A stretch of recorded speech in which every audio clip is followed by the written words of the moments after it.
Well, the theme for this week seems to be covering topics that a lot of people have bombarded me with, and, upsetting them.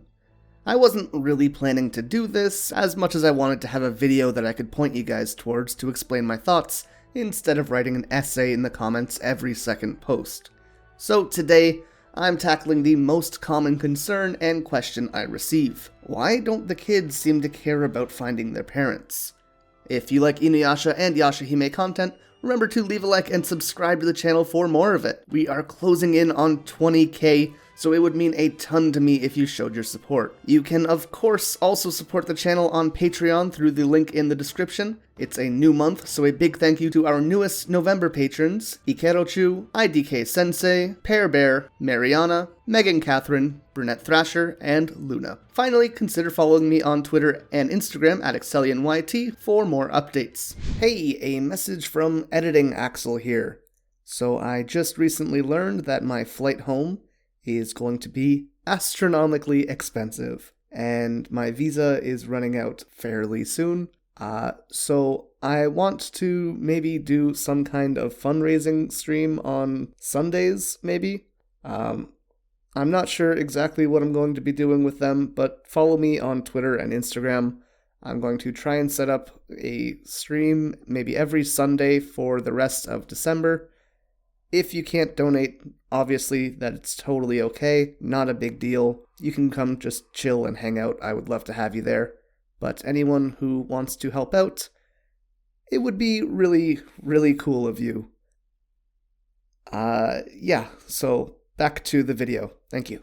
So, naturally, a lot of people are asking why the twins and Moroha don't seem to care about their parents.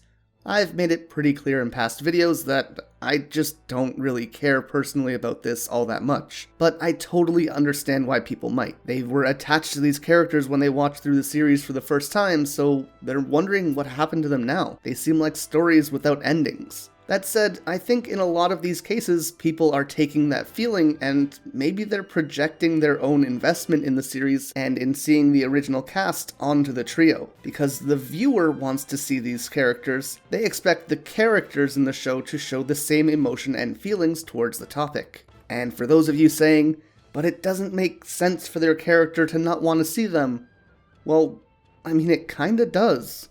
They have never been presented as people who really care for that sort of thing, with the exception of Moroha slightly in the last episode.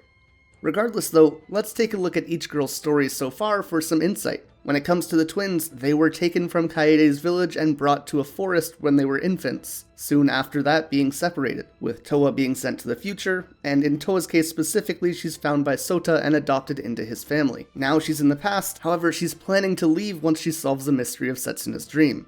So, to Towa, she already has a real dad.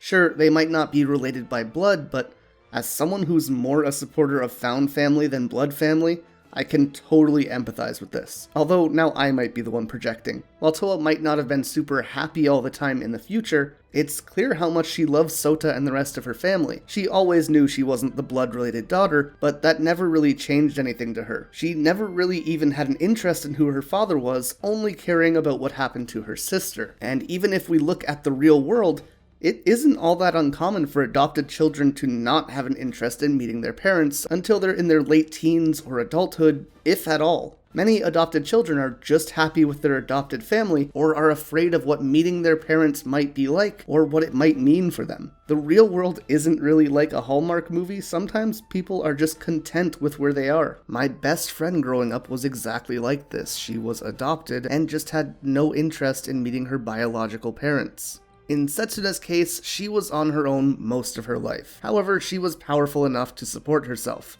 then finding her way back to Kaede's village where she joined the Demon Slayers.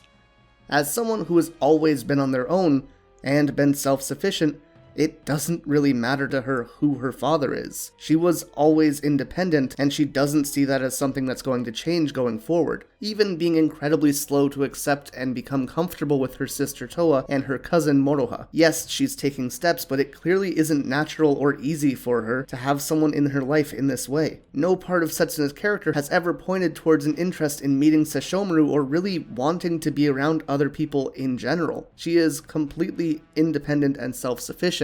Most importantly though, I'm sure it would bring up a lot of issues for her. Feelings like anger or abandonment could definitely be an issue with her. So in avoiding meeting Sesshomaru, she can avoid confronting her emotions.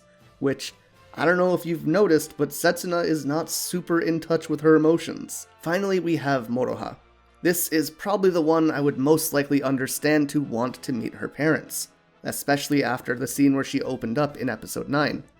Moroha wants a family and she wants friends, but she also seems to understand or know a lot more than she's putting on. I wouldn't be surprised at this point if she was well aware of what happened to her parents or where they are now, which I think cues the comments for "if the parents are dead, I will riot."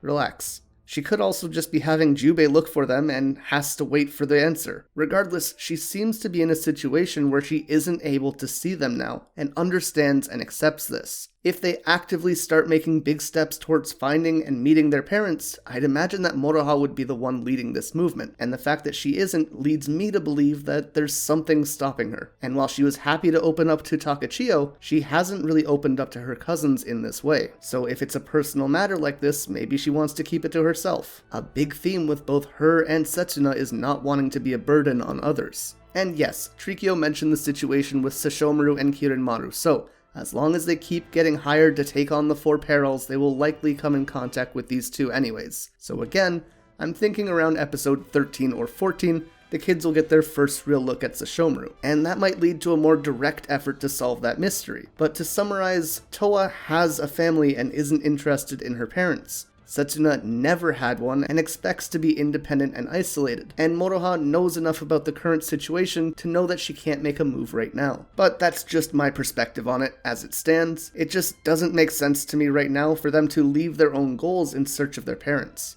Especially when they've lived their entire lives without knowing these people. Yeah, they're blood, but to some people that just doesn't matter. And that's okay. Beyond the fact that these people are their parents, they might as well just be strangers. And you can't really miss something you haven't experienced. Let me know your thoughts in the comments down below though. Remember to chill and be kind down there. It's just an anime. Let's not get too worked up on this. Let's just have fun together. If you enjoy this video though, remember to leave a like and subscribe to the channel for more content.